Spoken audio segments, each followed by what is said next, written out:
يعني المشاكل الصحيه اللي ممكن تحصل بعد عمليات السمنه، اول حاجه الجفاف. ليه؟ عشان هو اصلا مش قادر ياكل ولا قادر يشرب، وكل ما تاخد حاجه يرجعها، ممكن يحصل ايه؟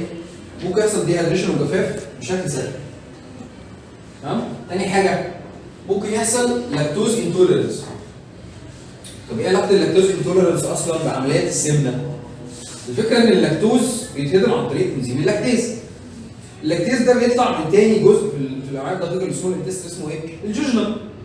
فالجوجنم لو احنا عملنا عمليه فحصل شويه التهاب في الجوجنم، ممكن ما يعرفش يطلع لاكتيز وما يعرفش يهضم اللاكتوز، فدي بتبقى مرحله مؤقته لحد ما الالتهاب ده يروح. فهي بتاخد لها اسبوع اسبوعين وايه؟ وبيتحسن تاني. في الفتره دي ما تديلوش قلبات. لو حصل ايه؟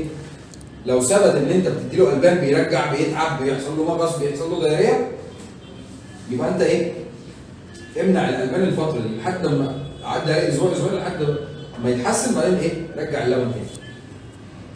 تمام؟ تاني حاجه او تالت حاجه بقى النوزيا فوميتنج. احنا قلنا في حاجه منعت الجي اي تي موتيليتي، العمليه نفسها عطلت الجي اي تي موتيليتي. بقى في ايرلي ستايتي، الاكل بينزل بيقف في زوره، فممكن ايه؟ يحصل ارتجاع، التهاب في الاعصاب، في مشاكل في الجهاز الهضمي، في مشاكل في الحركه، ممكن يحصل فيبدا ياكل الاكل بشكل كويس، يمضغه بشكل كويس، ما ياكلش وجبات كبيره، لازم يلتزم بالاكل اللي مكتوب له. باد تيست الماوس دي حاجه طبيعيه.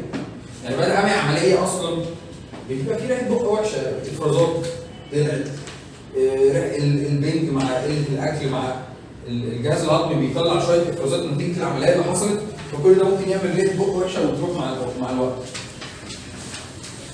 بعد كده في ديكريس الابيتايت، يفقد الشهيه، دي حاجه حلوه جدا طبعا عايزينها اصلا، لان انت بالظبط انت عايزك تحس فرحتي بيك.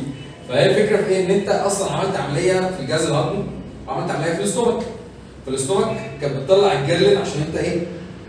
تاكل، فافراز الجيرلين نفسه اللي بيجوعك هيقل. فبالتالي دي حاجه حلوه صح؟ هنسيبك يا ريت كلنا الجيرلين بتاعنا يقف.